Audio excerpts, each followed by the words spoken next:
Great, welcome. My name is Nyaka Lolepoto, and this is a channel called The Contributors on the playlist named Business and Arts, where we teach artists as well as hustlers how to make money out of their talents, skills, and their ideas. Make sure that you like the video, subscribe, and also press notification button so that you are the first one to know when the next audio is not audio content is out. Today we're going to talk about a very depressing topic: depression, mental health, and anxiety among artists. We've seen a lot of artists take their own lives so many times.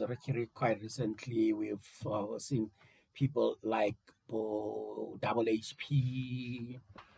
So many, so many, so many. There was a lady, now I forget her name. Nikume. Nikume, yeah.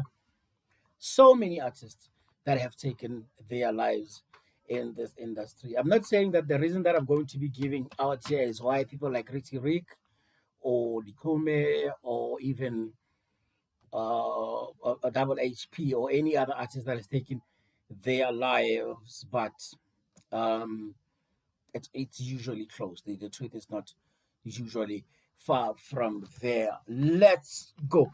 The first one is envy and jealousy. Why artists suffer from depression, mental health, and anxiety.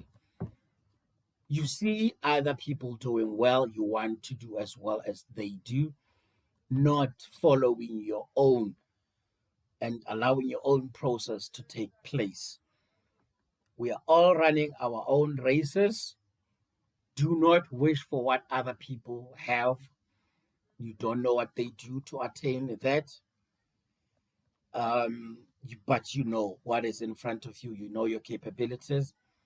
You know what you can do, and concentrate on that. Do not try to be like other people. It's only going to make you better. You know, it might just even cause you to do things you don't want. We see artists murdering one another. We see things like that. Just people doing things like that. People going to sangomas, because they want what others have. Do not be content with what you have, and everything else that you get given in this journey is a bonus. The other thing is lack of support at home. That can be very depressing, especially when you're in this journey of wanting to become a businessman, or pursuing music or pursuing art. It could be any other art, it could be acting or any other form. Our parents do not see things that way. They do not see it as a career, and it could really be depressing. They don't support you, they don't root for you, they don't speak positively, they don't take interest in what you do. It could be a very lonely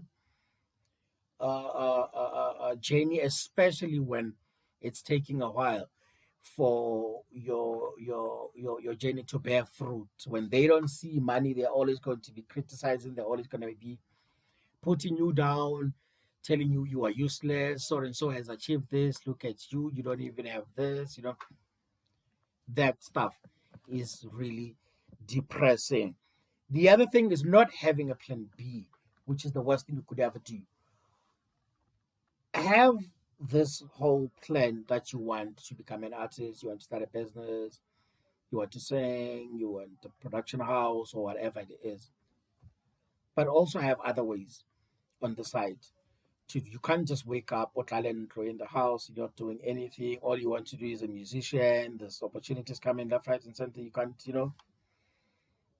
there's people working full-time jobs while they're still are pursuing their passion on a part-time basis. Try and do that, especially when you're getting older and older and older and older. It's not attractive to be reliant on your parents, and you are not pulling your weight.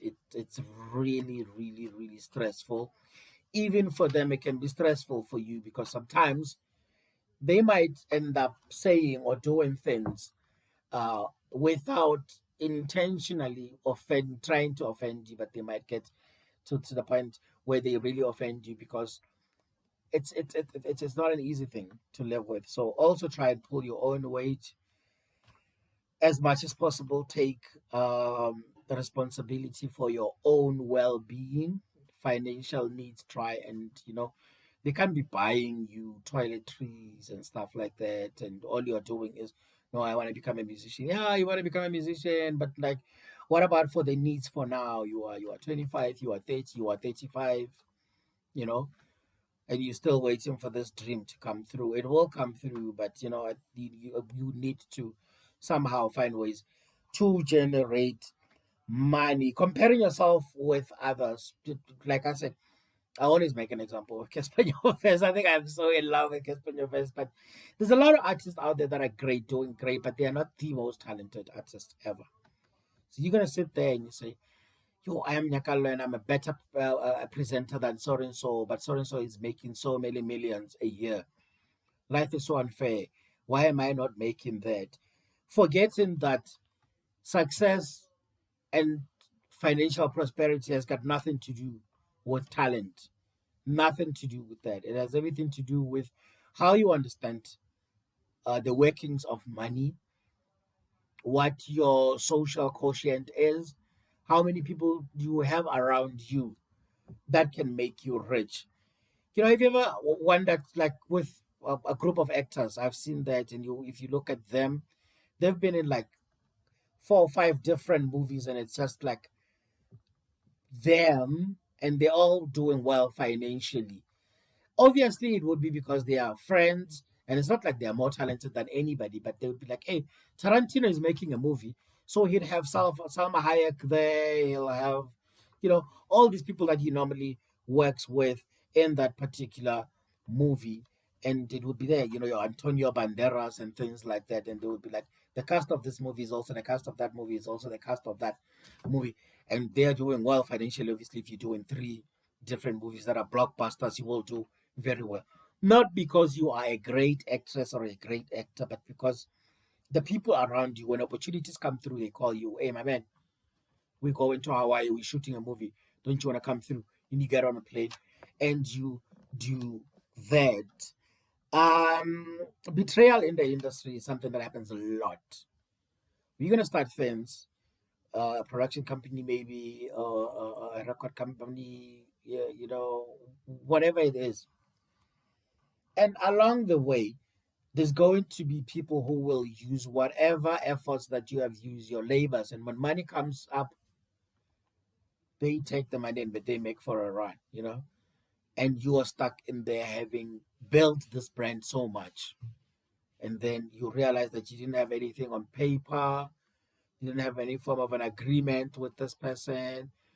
You sort of trusted them. You felt that when things go right, they will have your back because you had their back. And it doesn't work like that.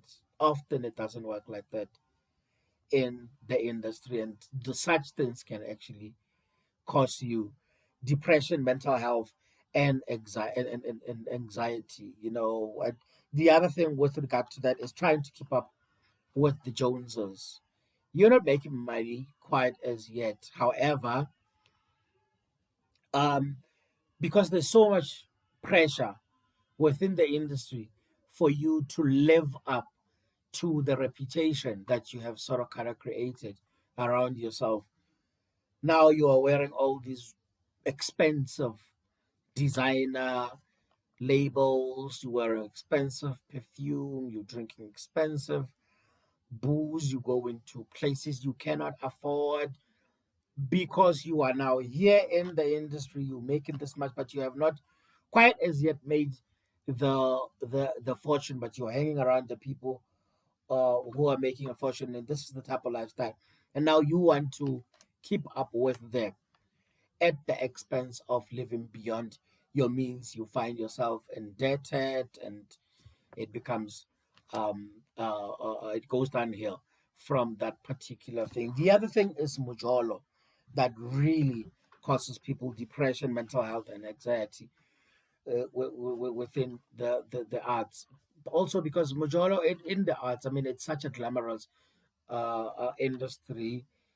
uh, it could really put unnecessary pressure on yourself, because there's so many attractive people within the industry, and they all expect uh, a man that would provide that would support that type of a lifestyle. Or if you are a lady, the pressures of being a pretty, because there's so many hot men within the industry, and you have to live up to their expectation, can be a bit of a problem. It's a small industry as much as it is a big industry. Everybody knows everybody, and if you're dating this particular person and it doesn't work out, you're gonna continue to see them, because there's only the industry is like this small. You're gonna continue to see them. You'll see them with their new person and things like that. And whenever we see relationships break up in this industry, it almost 10 times, if not 20 times, worse than anywhere else. The last one would be setting up unrealistic goals, especially if you're going to set age-related goals. People say by 24 I want to have achieved this. By 30 I want to be a millionaire. By 40 I want to be retired. Things like that. Those are the things that are causing you anxiety. Those are the things that are depressing you. Those are the things that are causing you mental health, especially if you're comparing yourself with the people that have done it. Sorry, so by 25 years a millionaire, by 30 you already had a farm, by 40 you was just chilling, no longer having to work, and you realize that at your age you're still very far from achieving what those people have achieved, and achieving these goals that you have also unrealistically imposed rather on yourself. It's only going to bring you down. It will not serve any positive purpose whatsoever. My name is Nyaka Lolepoto. This is the Contributors Channel, and this playlist right here is called The Business and Arts. Make sure that you like the video, subscribe, and ring the notification bell so that you're the first one to know when there is next content. Away.